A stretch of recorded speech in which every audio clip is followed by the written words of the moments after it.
You might have heard about the sudden firing and subsequent reinstatement of CEO Sam Altman, but what's the real story behind these dramatic headlines? Was this just a power play? Or are there deeper tensions at play within one of the most forward-thinking companies in AI? We delve deeper into these questions today. It wasn't a surprise that OpenAI's board of directors fired CEO Sam Altman all of a sudden and then brought him back a few days later. It turned out that the scene in the boardroom was the result of tensions that had been building up in the company for a long time. After days of chaos, Altman is back in charge of the company, and a new board of directors is making plans for the future. But the problems at OpenAI can be traced back to the way the company was set up. OpenAI was started as a non-profit study lab by Altman, Elon Musk, and other people in 2015. It was kind of like an anti-big tech business because it would put ethics ahead of making money. What OpenAI said at the time was that it wanted to make AI tools that would benefit humanity as a whole, unconstrained by a need to generate financial return. Two things did happen in 2018, though. First, Musk quit the board of OpenAI after saying he would spend $50 million. This meant that the company, which was still relatively unknown at the time, could no longer get more of Musk's important financial support. Second, OpenAI's leaders became more and more aware that creating and maintaining complex AI models needed a huge amount of expensive computer power. OpenAI made a for-profit arm a year after Musk left. It's what's called a capped profit company, which means that investors can only make a certain amount of money from it. Any money that is left over is put back into the business, but the nonprofit's board and mission still ran the business. This led to two competing groups within OpenAI: those who believed in serving humanity instead of shareholders, and those who followed the more traditional Silicon Valley way of doing things, which is to use investor money to get consumer products out as quickly as possible in order to corner a market and become the leader in the industry. Altman, a tech optimist who is 38 years old and used to run the prestigious Y Combinator startup accelerator, tried to find a middle ground between the two methods. It was kind of a middle ground for him to slowly show off new OpenAI tools, first to smaller groups and then to bigger ones, so that they could be tweaked and improved before they were made public. For ChatGPT's growth, big tech companies give money. Microsoft, which is OpenAI's biggest investor, put in a lot more money after the company launched ChatGPT last year and caused a huge change in the tech industry. An extra $13 billion was given to OpenAI as a promise. OpenAI got a lot of money from Microsoft, but the nonprofit's board of directors took charge of everything. Microsoft put a lot of money into OpenAI, but it didn't have a seat on the board. It was all of these things that led to Altman being fired on Friday, the 17th of November, 2023. As of now, the board has only said in general terms that it fired Altman because it thought he had not been consistently candid in his communications with the board. The board has the full, unchecked power to fire the CEO whenever it wants because of how the company is set up.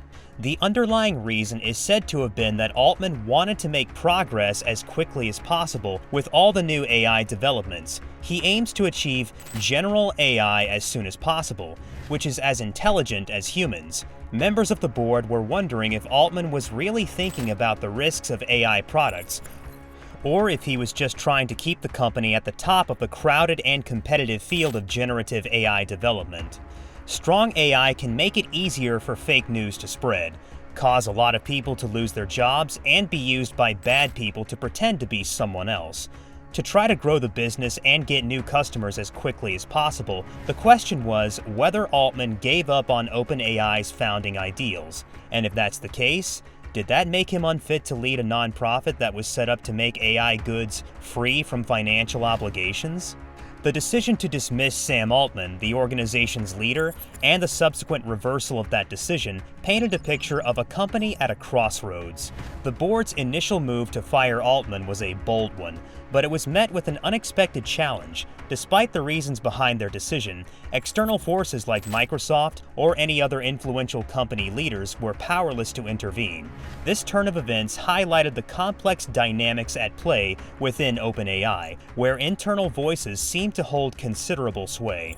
The drama surrounding Altman's dismissal and reinstatement brought to light the underlying stress in the organization's framework. It showed that OpenAI was grappling with more than just technological challenges. It was also facing internal conflicts about its direction and purpose. Amidst these tumultuous events, an anonymous letter emerged, penned by former OpenAI employees who had witnessed the drama firsthand. They raised concerns that Altman might have been prioritizing commercial products and fundraising goals over the nonprofit's foundational mission. Their words were a call to action for the board, urging them to recommit to the ethical principles that defined OpenAI's inception.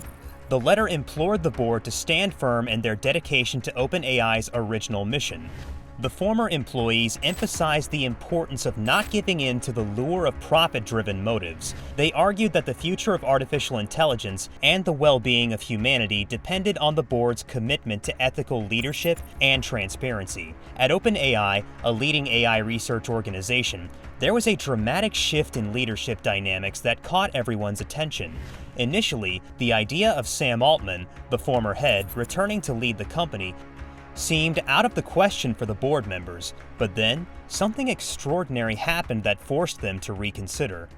Out of 770 employees at OpenAI, a whopping 702 made a bold statement. They would leave the company if Altman wasn't brought back as the CEO. This wasn't just a few people unhappy with the situation. It was an overwhelming majority of the workforce standing together. Their message was clear and powerful, showing how much they valued Altman's leadership. The employees didn't stop at just asking for Altman's return. They also demanded a complete overhaul of the board, leading to the formation of a new, temporary board. Among the new members was Adam D'Angelo, the CEO of Quora, who had initially opposed Altman. This change in the board's composition signified a significant shift in the company's direction and leadership. The new board didn't just include internal members from OpenAI.